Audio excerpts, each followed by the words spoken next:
안녕하세요. 시사건건 홀스영입니다. 자, 이번에 다룰 이야기는 대선 후보 토론의 하이라이트 이야기입니다. 윤석열 후보가 망해도 너무 크게 망했습니다. 이재명 후보가 정말 잘했고, 안철수 후보 이번에도 굉장히 잘했습니다. 심상정 후보는 이번에도 안타까웠습니다. 자, 짚고 넘어가야 될 부분이 많아서 영상이 길어질 수 있어서 총평은 이렇게 줄이고 바로 본론으로 들어가겠습니다.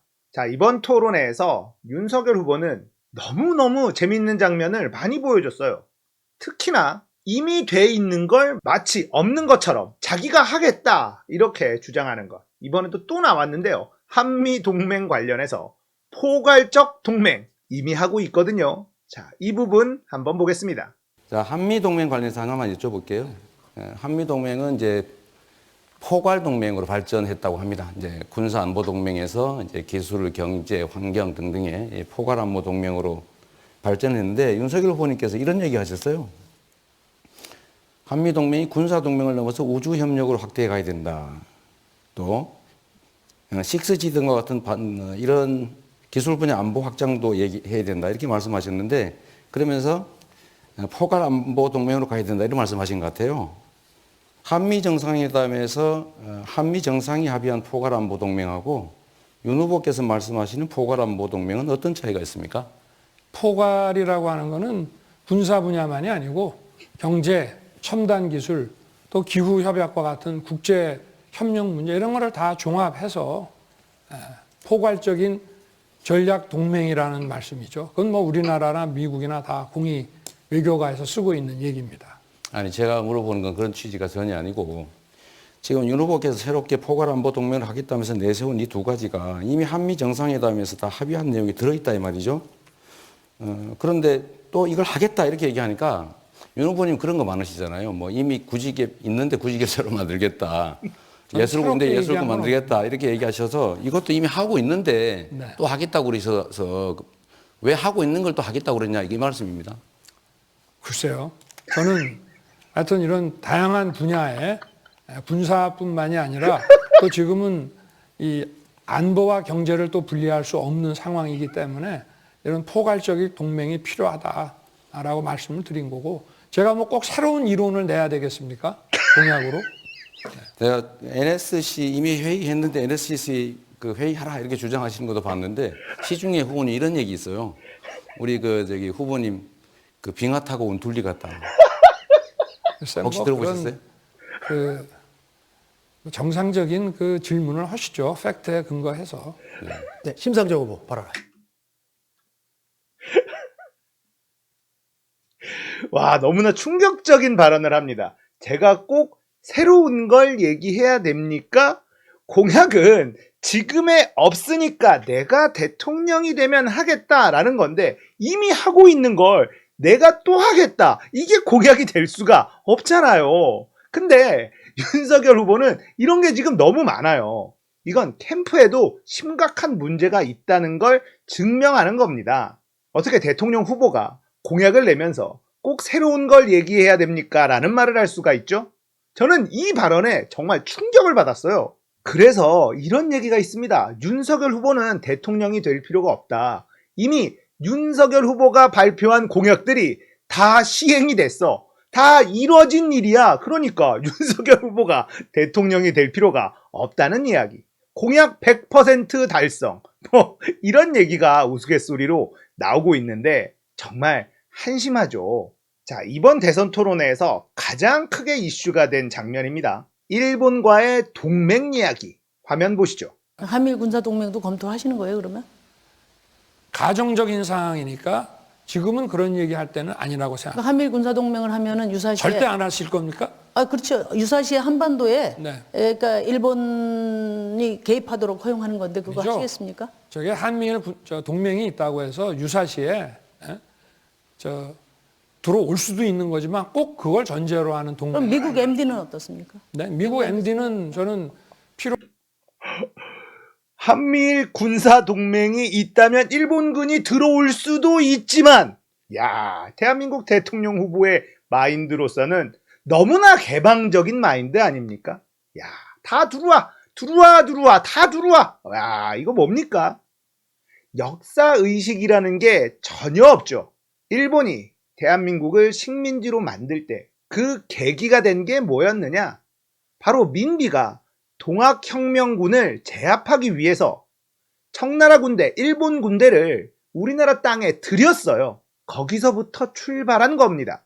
이런 역사의식이 없는 사람이 대통령이 된다. 야, 이건 정말 끔찍한 일이 될 수도 있습니다. 우크라이나가 그 답을 보여주고 있잖아요. 이건 너무 심했어.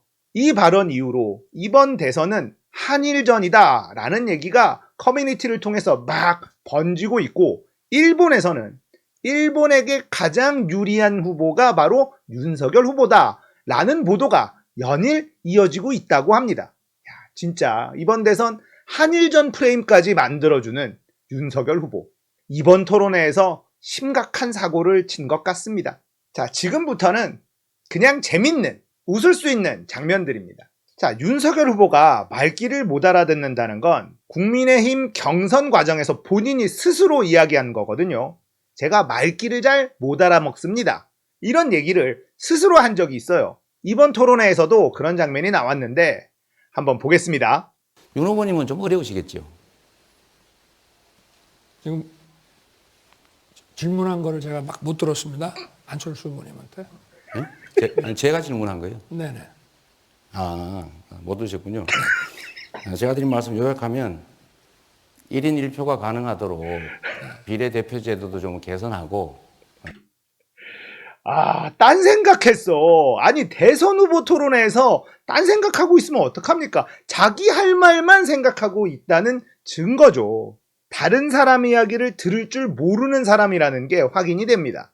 자, 그리고 군대 이야기를 합니다. 국방에 대한 이야기. 여기서 윤석열 후보가 재밌는 이야기를 하는데요. 직모 혼합제. 자, 이 장면 한번 보겠습니다.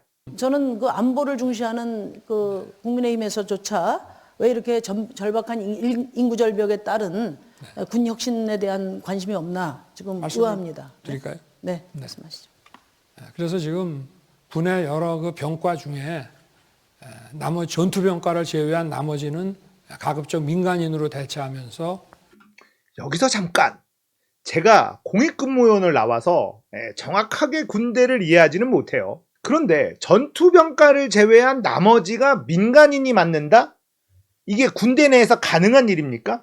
이건 군대 갔다 오신 여러분들이 댓글로 좀 알려주세요. 제가 아는 상식으로는 군대 내 전투병과를 제외한 나머지를 민간인으로 대체를 한다? 이게 군대가 가능합니까? 저는 이 발언에 굉장한 물음표가 찍혔습니다. 여러분들이 좀 댓글로 알려주세요. 자, 사명 기간이 마치고 나면 자기가 전문 병과로 해가지고 부사관제로 해서 연장 근무를 하면서 거기에는 이제 거기에 맞춘 처우를 하고, 그렇게 해서 또 나중에 사회에 나올 때 일자리를 제대로 찾을 수 있게 지원을 하는, 이런 식으로 이제 갈 수밖에 없지 않느냐. 징집병만으로는 채울 수 없기 때문에. 네, 이제요. 그렇게 보고 있습니다. 그러면 뭐 보병제를 도입을 하시겠다는 뜻입니까? 그러니까 직무 혼합제라고 아까 말씀을 드렸지 않습니까? 네, 그 계획은 또 새롭게 오늘 들었는데. 아닙니다. 저는 진작부터 이제 말씀드렸습니다. 자, 윤석열 후보가 직모혼합제라는 이야기를 합니다. 그리고는 이런 말을 하죠. 복무기간이 끝나면 부사관으로 가고 거기를 제대하면 사회에서 좋은 일자리를 찾도록 도와준다. 이거 지금 하고 있는 거 아닌가요? 그리고 직모혼합제, 이게 지금 대한민국에서 하고 있는 거 아닌가요? 이 새로운 거 아니잖아요. 앞만 들어도 새로운 게 아닌데 지금 하고 있는 거잖아. 한미 관계를 포괄적 동맹으로 가야 된다라는 얘기와 직모혼합제, 뭐 비슷하지 않나요? 이러니까 대통령이 될 필요가 없다는 거예요. 이미 대한민국에선 다 하고 있는 겁니다. 이미 다 되어 있는 일들을 자기가 대통령이 되면 한대요. 돼 있는 걸 어떻게 해? 아무것도 안 하겠다는 거죠. 이미 다 잘 되어 있습니다. 그거보다 더 나은 걸 제시해야 되는데 정말 이상하죠. 자, 윤석열 후보는 문재인 정부가 실패한 정부라고 규정하고 있습니다. 그러면서 공약을 막 내는데 이미 문재인 정부가 다 실행하고 있어. 본인이 대통령이 되면 이런 대한민국을 만들겠다, 이런 공약들이 막 나오는데 이미 문재인 정부에서 다 해놨어. 윤석열 정부가 하고 싶은 일은 문재인 정부가 이미 다 했다니까? 근데 어떻게 문재인 정부를 실패한 정부라고 규정할 수 있을까요? 정말 희한하죠. 자, 이번 토론회에서 제가 가장 심각하게 지켜본 부분이 있습니다. 공수처에 관한 이야기인데요. 이건 윤석열 후보의 엄청난 실수가 될 확률이 엄청 높다. 이 부분 한번 보겠습니다. 자, 검찰총장 인사청문회 때부터 공수처가 우리나라의 공직 사정 역량을 강화시키는 취지라면 난 찬성한다 이렇게 얘기를 했는데요. 저도 우리 안 후보님과 마찬가지로 하는 거 보니까 참 일단 실력이 없고, 그리고 실력이 없다 보니까 뭐 어떻게 해야 되는지도 모르는 것 같고, 그래서 이런 통신 사찰이니 이런 것들을 하면 안 되는 건지 어떤 건지조차도 모르고 이런 것이 아니냐. 그래서 저도 좀 고칠 만큼 한번 고쳐보고, 그래도 안 되면은 뭐 폐지 수순으로 갈 수밖에 없지 않느냐, 이런 생각을 하고 있습니다. 자, 저는 이 부분에서 윤석열 후보가 정말 큰 실수를 했다. 이런 생각이 들었어요. 자, 지금 윤 후보의 발언은 현재 공수처에 있는 사람들이 들으면 모멸감을 느낄 수밖에 없는 그런 발언들의 연속이었습니다. 그리고는 결국은 공수처를 폐지할 거다라는 이야기를 하는데, 이런 얘기를 할 수 있는 건 이미 대통령에 당선이 됐다는 확신이 있다라는 증거다. 저는 이렇게 해석을 해요. 만약에 윤석열 후보가 대통령이 되지 못한다면 어떤 일이 벌어질지 저는 대충 예상이 되거든요. 자, 공수처는요, 검찰을 수사할 수 있는 권력기관입니다. 자, 여러분들 공수처에 대해서 굉장히 실망하고 계시죠? 네, 저도 마찬가지입니다. 그런데 어떤 기관이 만들어지고 자리 잡기까지는 당연히 물리적인 시간이 필요해요. 그러니까 현재까지 공수처라는 곳에 대한 소속감, 이런 게 아직 확실히 자리 잡기 전이죠. 시간이 지날수록 공수처에 대한 소속감이 생기고 자부심 같은 게 생기기 시작할 겁니다. 이건 분명히 시간이 좀 걸려요. 그런데 윤석열 후보의 이 공수처에 대한 모멸적인 발언은 공수처에 있는 인원들을 더 똘똘 뭉치게 만드는 계기가 될 겁니다. 시간이 지날수록 공수처는 자리를 잡을 것이고, 인원도 더 보충이 될 것이고, 공수처의 위상에 맞는 규모로 성장할 겁니다. 감당할 수 있을까요? 윤석열 후보의 저 말은 공수처 입장에선 참을 수 없는 말이죠.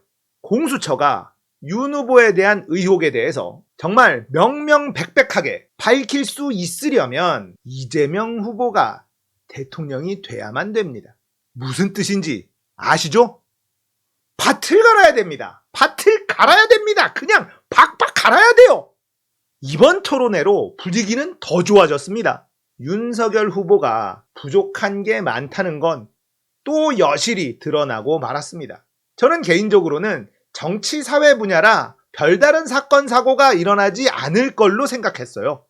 그런데 윤석열 후보는 이런 부분에도 여지없이 부족함을 드러내네요. 이렇게 후보 간의 자질의 차이 크게 벌어지고 있지만 승부는 초박빙 싸움이라는 거 잊어서는 안 됩니다. 더 절박한 쪽이 이기는 선거예요. 흐름은 우리가 좋습니다. 더 절박하게 밭을 갑시다.